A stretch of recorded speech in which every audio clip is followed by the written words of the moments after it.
canción para mi gente, con una pasión tan fuerte. Ay, ay, ay, ay, ahora sigo cantando y sigo. Manolo Martínez toma la alternativa en Monterrey de manos de Lorenzo Garza en el año 1965, pero se pone en figura a los 2 años, en 1967. Hay un día, es un mano a mano, en noviembre del año 67, un mano a mano con Manuel Capetillo, en el toreo de Cuatro Caminos, en la plaza que hacía la competencia a la Monumental de México. Es una corrida de Mimiaguapan y ese día Manolo Martínez da un repaso monumental a Manolo Capetillo y, por lo tanto, en ese día Manolo Martínez coge el cetro del toreo mexicano. Hasta entonces el torero más querido era Capetillo y desde ese momento el torero más querido es Manolo Martínez y es quien manda. Manolo Martínez va a mandar con mano férrea en el toreo mexicano desde ese día de 1967 hasta su primera despedida, que va a ser el 30 de mayo de 1982. Son unos años, del 67 al 82, donde Manolo Martínez lo va a ser todo en el toreo mexicano. ¿Quién es Manolo Martínez? Pues bueno, sus exégetas han escrito libros enteros diciendo que Manolo Martínez es el gran representante de la escuela del toreo mexicano. Yo verdaderamente no creo en eso, porque cuando vemos a Manolo Martínez vemos un torero muy español. Los modelos en los que se inspira Martínez son claramente dos. Uno es Antonio Ordóñez y sobre todo es Paco Camino, que causó un enorme impacto en el México de los años 60. Esos son las dos grandes fuentes de inspiración de Manolo Martínez. Por lo tanto, Manolo Martínez no se inspira ni en Gaona, ni en Silverio, ni en Armillita. Se está inspirando en Ordóñez y en Camino. Por lo tanto, es un torero en ese sentido muy español y muy adaptado a su tiempo, ¿no?, a las últimas tendencias que en ese momento había en el toreo. Pero es que tampoco ni Gaona, ni Armillita, ni Silverio representan una escuela de toreo mexicano, ya lo hemos dicho. Gaona es el concepto de lagartijo trasladado al otro lado del mar. Armillita es el concepto de Joselito. Tanto Gaona como Armillita pues son dos toreros completos que dominan a los 3 tercios y que conocen muy bien al toro. Pero Silverio tampoco es un torero, tampoco se puede hablar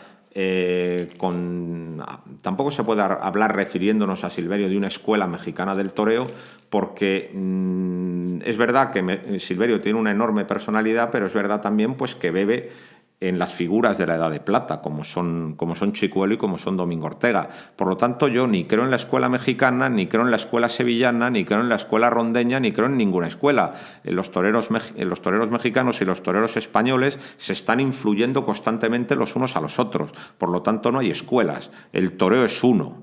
El toreo es uno en todos los países donde se torea, y aquí lo que sobre todo influye es la personalidad del torero, pero desde luego las técnicas y los modos de torear son los mismos en todas partes. Por lo tanto, la escuela mexicana del toreo es una auténtica quimera, es un artificio literario que no se corresponde con la realidad, y mucho menos cuando hablamos de Manolo Martínez, porque como hemos dicho, Manolo Martínez, su gran inspirador, sin duda, es Paco Camino. No hay nada más que ver la chicuelina de Martínez para, desde luego, reafirmar lo que digo. Martínez es un torero que deslumbra porque tiene una gran categoría y tiene una gran calidad. Es un muletero excepcional, torea muy despacio y torea con mucha clase. Entiende muy bien al toro mexicano, es capaz de sacar muchas faenas, pero el paso de Martínez por la fiesta de los toros en México va a tener consecuencias muy negativas. ¿Por qué? Porque manda en el toreo mexicano. Entonces va a imponer en las ganaderías un toro muy suave, un toro muy fácil, que al final las acabará descastando completamente. El toro mexicano es un toro muy interesante porque tiene una personalidad muy propia. El resto de los toros de los otros países de América en realidad son sucursales más o menos buenas de las ganaderías españolas. No, el toro mexicano tenía mucha personalidad.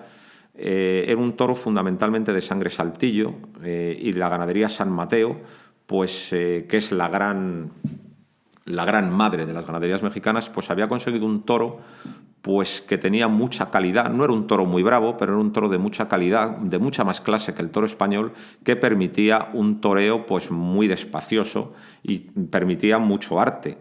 Es por eso que este toro mexicano, pues por ejemplo, hizo que Chicuelo en los años 20 se descubriera. Chicuelo empieza a torear en redondo, no en España, empieza a torear en México porque el toro de San Mateo se lo facilita y luego lo llevará a España. Y luego, mucho después, pues muchos toreros han encontrado su mejor versión con el toro mexicano. Por ejemplo, Manolete. Manolete se templa mucho más con el toro mexicano que con el toro español. Pues se había conseguido un toro muy estimable y Manolo Martínez lo descasta enormemente y no se ha sido capaz de salir de ese descastamiento. También Manolo Martínez se dice o se comenta que quitó a muchos toreros del camino. Hay un cartel que es el más repetido en la historia del toreo mexicano, y no solo en la historia del toreo mexicano, también en la historia del toreo mundial, que es el que protagonizan Manolo Martínez, Eloy Cavazos y Curro Rivera. Manolo Martínez estaba a gusto con el cartel porque él era la estrella, era el torero de clase. Cavazos es un excelente profesional, pero digamos que no podía competir en clase con Martínez, aunque desde luego de Cavazos habrá que hablar despacio, porque ha sido un torero con un enorme sentido del espectáculo, gran conocedor del toro y que siempre ha dejado al público satisfecho en una carrera muy larga. Yo, desde luego, delante de Cavazos me quito el sombrero porque ha sido un profesional como de la copa de un pino. Y luego, pues, Curro Rivera era un muletero pues bastante sólido, que hacía unas faenas bastante macizas, pero en realidad quien mandaba era Martínez. Entonces Martínez pues hizo todo lo posible por descastar el toro mexicano y por no dejar pasar a nadie. Y luego Martínez tiene un problema, y el problema es que, dígase como se quiera, y se han escrito bibliotecas enteras para justificar el asunto, pero Martínez fracasa en España. Le apoderaba Chopera, nada más y nada menos, fue presentado como el mexicano de oro, se le puso en los mejores carteles. Por ejemplo, su debut en España es el día del Corpus del 69 en Toledo con Antonio Ordóñez y Paco Camino, es decir, con sus dos ídolos. Y desde luego Martínez no ofrece en España la dimensión que ofreció en México y supuso una decepción. Es cierto que ese primer año los toros le cogen mucho, le pega una cornada un toro en Bilbao, otro toro a los pocos días en Murcia y otro toro a los pocos días en Cáceres. Y luego ya al año siguiente confirma en Madrid con el Viti y con Palomo, corta una orejita muy discutida, a la siguiente corrida está muy mal y prácticamente Martínez desaparece. Toreará otra corrida en el 74, una corrida inválida en Marbella, mano a mano con Camino, donde se produce un enorme escándalo. Y luego su última aparición en ruedos españoles es en una feria de abril de Sevilla del 78, donde Paquirri y Manzanares le pasan por encima. Esta es la exigua trayectoria de Manolo Martínez en España. Eso le hace un torero local, porque evidentemente México es muy importante, pero quien no triunfa en España no es figura del toreo mundial. Eso es así, por una serie de razones históricas que están en la mente de todos y que desde luego no voy a desgranar, pero quien no triunfa con contundencia ni en Madrid ni en Sevilla, pues verdaderamente no es una figura del toreo mundial. Se diga lo que se diga. Por lo tanto, Martínez, con todas sus cualidades, pues esas cualidades solo brillaron delante del toro mexicano y no brillaron delante del toro español. Y a mí es un torero que me gusta mucho, es un torero que veo mucho en vídeo, pero es evidente que esas limitaciones están ahí y que su carrera tiene ese debe. Por cierto, ese debe no lo tienen sus dos alternantes, porque Cavazos y Curro Rivera, teniendo menos calidad, y también en esa época Antonio Lomelín, sí que salieron por la Puerta Grande de Madrid, cosa que no consiguió Martínez. Por lo tanto, Martínez fue un fenómeno exclusivamente mexicano, fue un gran torero, pero fue un torero que su cartel se redujo a México y que su paso por el toreo mexicano fue bastante polémico, por lo que he dicho, por el desgaste de las ganaderías y por su empeño en cerrar el camino a los novilleros que iban surgiendo. Martínez se retira el 30 de mayo del 82. Luego volverá, y volverá muy gordo, con muy escasas facultades en el trienio que abarcan los años 87 al 90, pero ciertamente estos 3 años no van a aportar demasiado a la trayectoria de Martínez. El mandato de Martínez termina con su retirada en el año 82 y en ese momento México, el toreo mexicano, se metió en un marasmo que ya dura muchos años y del que todavía a 2017 no ha salido.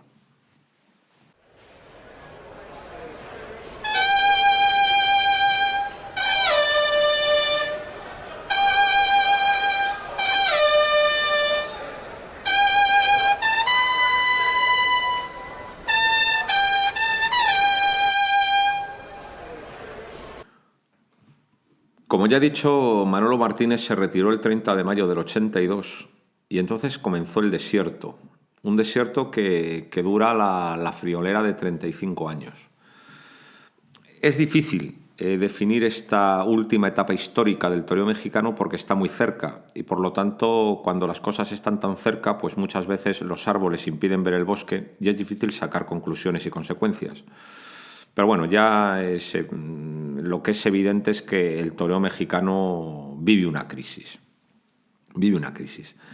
De la crisis del toro no voy a incidir mucho en la crisis del toro. Es una evidencia. Cuando vemos una corrida de México, pues vemos un animal muy descastado y un animal al que hay que provocar constantemente para que embista. Las corridas en las plazas mexicanas son muy aburridas y esa es la razón por la que, esa debe ser una de las razones de peso por la que la gente pues ha dejado de ir a los toros, por ejemplo en la Monumental de México.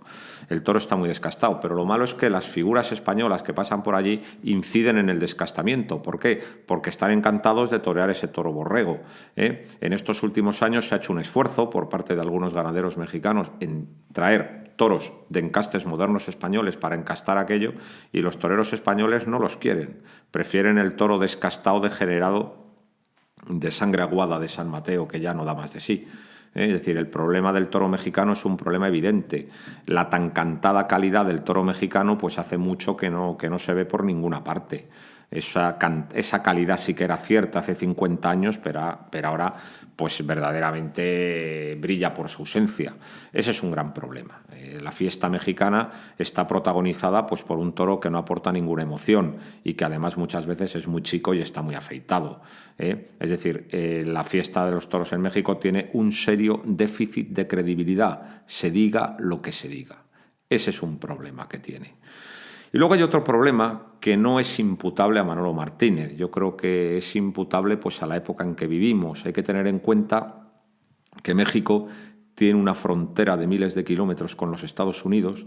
La influencia del mundo anglosajón es brutal en México y por lo tanto da la impresión de que las nuevas generaciones de mexicanos viven totalmente de espaldas a sus propias costumbres, mientras que lo que le gusta pues, es el béisbol y el fútbol americano. Ese es un problema que no solo es ajeno, que no es exclusivo de México. Ese problema también lo tenemos en España, ¿no? Donde la cultura globalizada hace que las nuevas generaciones vivan de espaldas a la cultura de sus ancestros, ¿no? Ese es otro problema que creo que tiene la fiesta en México. Y luego está el problema de los toreros. En estos 35 años de fiesta en México ha habido toreros muy estimables, de los que desde luego voy a hablar, pero es evidente que no tienen el impacto de los toreros anteriores a Martínez y del propio Manolo Martínez. México tenía un estatus absolutamente diferente en el mundo de los toros con respecto a los otros países. Ser figura del toreo en España te convertía en figura automáticamente en el Perú, en Ecuador, en Venezuela y en Colombia, por supuesto también en Francia, pero no te convertía en figura del toreo en México. En México tenían sus propias figuras, tenían sus propios toreros favoritos y por lo tanto los españoles tenían que labrarse allí su propio cartel de figuras. Digamos que las plazas las llenaban los mexicanos y las figuras españolas eran un acompañamiento lujoso, pero no eran la base del cartel. Ha habido muy pocos toreros, históricamente ha habido muy pocos toreros españoles que han sido primera figura en México y que hayan sido preferidos a los mexicanos. Podríamos hablar de Cagancho y de Chicuelo en los años 20, Podríamos hablar de Manolete, por supuesto, en los años 40 y de Paco Camino en los años 60, que logró un enorme impacto. A esta lista hay que añadir en los últimos tiempos al Niño de la Capea y a Enrique Ponce, a nadie más. Si los contamos son 6. 6. Chicuelo, Cagancho, Manolete, Camino, Niño de la Capea y Enrique Ponce. Esos han sido las 6 grandes figuras españolas en México. Y todos tienen un definidor, una definición en común. Son muy buenos toreros, porque el público mexicano es un público muy especial. Mientras que, quizá con la excepción de Lima, el resto de los públicos americanos pues son públicos, vamos a decir, muy impresionables y que no paladean en exceso el buen toreo, el público mexicano sí. El público mexicano siempre se ha decantado por los toreros de más clase. Y por lo tanto hay que ser muy buen torero en México. Y la prueba también de lo dicho es que México ha producido toreros artistas como ningún país del mundo, quitando España quizá. Bueno, pues como digo, siempre había figuras mexicanas, con independencia de que funcionasen más o menos en España, pero en México tenían máximo cartel y las figuras españolas eran simplemente las acompañantes de los mexicanos, salvo esos 6 nombres que he dicho. Bueno, pues ahora ya esto no es así, lamentablemente. Ahora es absolutamente necesaria la presencia de las figuras españolas para que aquello se llene. En los años 30, cuando se rompe el convenio, las plazas se abarrotan solo para ver a los mexicanos. Cuando se vuelve a romper el convenio del 48 al 51, las plazas mexicanas se abarrotan solo para ver mexicanos. Con Manolo Martínez, Cavazos y Rivera, durante muchísimos años ese cartel se repitió con las plazas abarrotadas. Sin embargo, últimamente, si no están los españoles, no va nadie a los toros. Por lo tanto, los españoles ahora mismo tienen un protagonismo absolutamente necesario en el toreo mexicano. Es decir, el bajón en los toreros mexicanos es absolutamente evidente. No se sabe por qué México no produce los toreros de impacto que producía antes. Pero para ser para ser justos, sí que creo que hay que hacer referencia a 3 toreros que a mí me han entusiasmado en estos últimos años de toreo mexicano. 3 toreros excelentes, 3 toreros de una clase extraordinaria, pero que quizá ha habido algo que les he impedido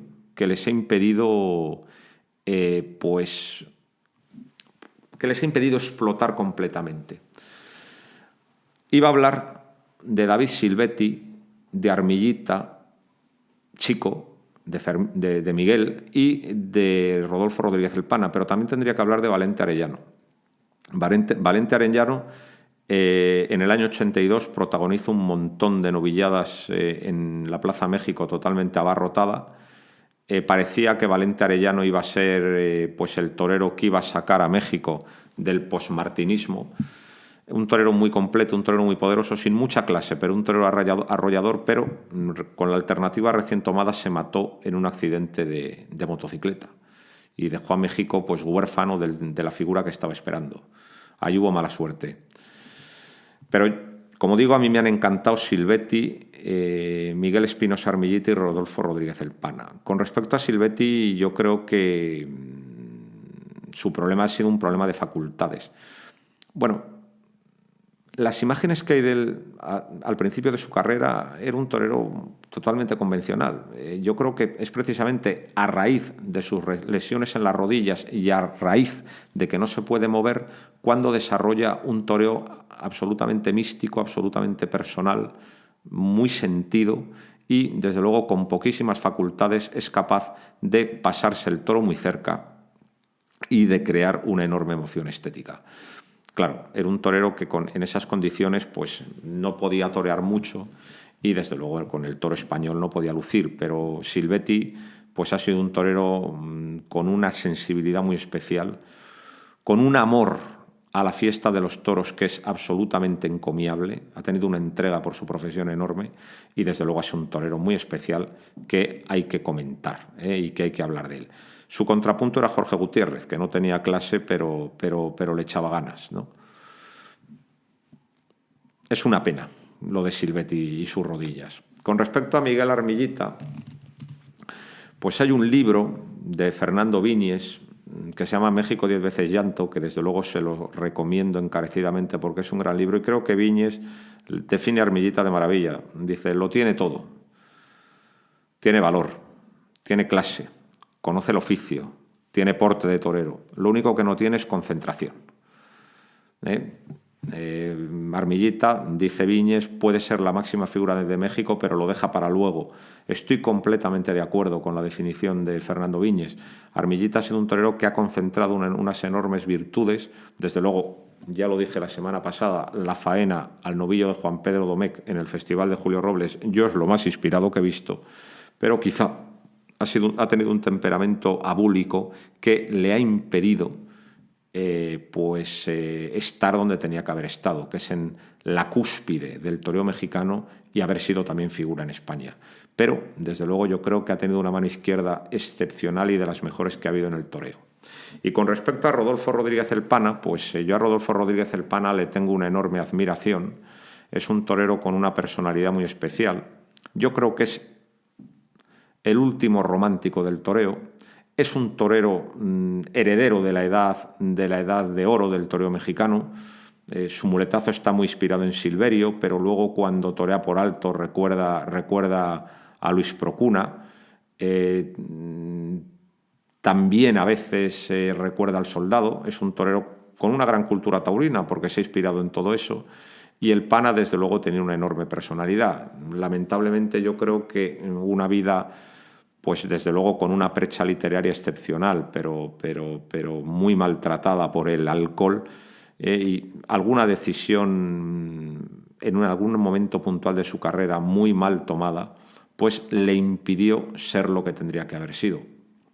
Por ejemplo, cuando en el año 1982 Manolo Chopera acaba de llegar a la Plaza de Madrid, al montar San Isidro dice, bueno, tengo que poner algún mexicano, ¿a quién pongo?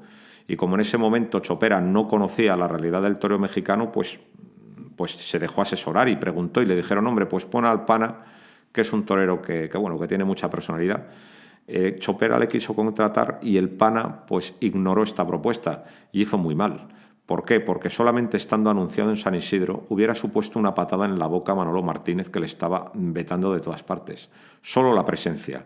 Y si hubiera hecho alguna genialidad, pues eso le hubiera dado un cartel desmesurado. En cambio, no quiso venir. Luego ya vino muy mayor, pero no cuando tenía que haber venido. Es decir, lamentablemente el Pana ha regido muy mal su carrera.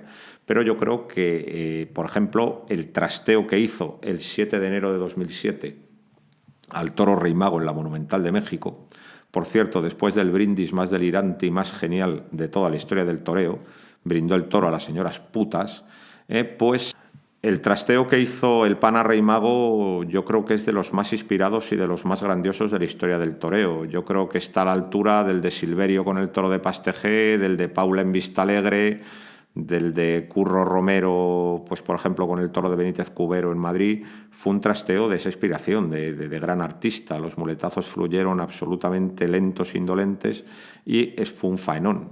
Esa sola faena, desde luego, yo creo que al Pana le coloca entre los más grandes artistas de la historia.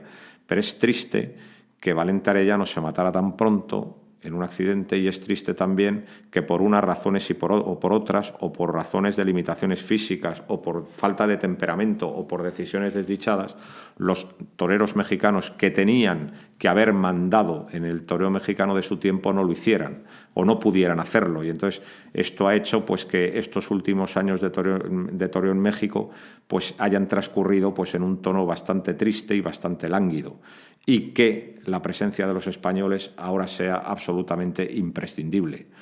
Ahora están los hermanos Adame. Yo les deseo mucha suerte y espero que cuajen en grandes toreros, porque es muy necesaria una figura. Son muy necesarias figuras del toreo en México y que sean capaces de estar bien en España, porque, como digo, México es la segunda patria del toreo. Y junto a los hermanos Adame, a mí me gustan especialmente dos toreros de clase y que torean muy despacio, como son Fermín Rivera, nieto de Fermín Rivera y sobrino de Curro Rivera, y Juan Pablo Sánchez, que acaricia a los toros. Espero que estos toreros pues sean capaces de sacar a México de su letargo y de poner al toreo mexicano otra vez en el sitio que se merece, pero es evidente que para poder hacer eso, para que se pueda hacer eso, tiene que haber algún triunfo en España y, sobre todo, al toro mexicano hay que insuflarle unas dosis muy altas, tanto de casta como de movilidad, porque es que el gran problema de las corridas en México, vistas desde la televisión, es que son muy aburridas. Y poco más, ya he hecho un repaso del toreo mexicano de estos últimos 100 años, espero no haber sido demasiado pesado, espero que se hayan enterado de cosas que no conocían y, como digo, hago votos para que el toreo mexicano vuelva a estar donde siempre estuvo, porque, desde luego, como dijo Claude Popelin, gran aficionado, México es la segunda patria del toreo. Yo voy a cantar esta canción, yo voy a cantar esta canción para mi gente, con una pasión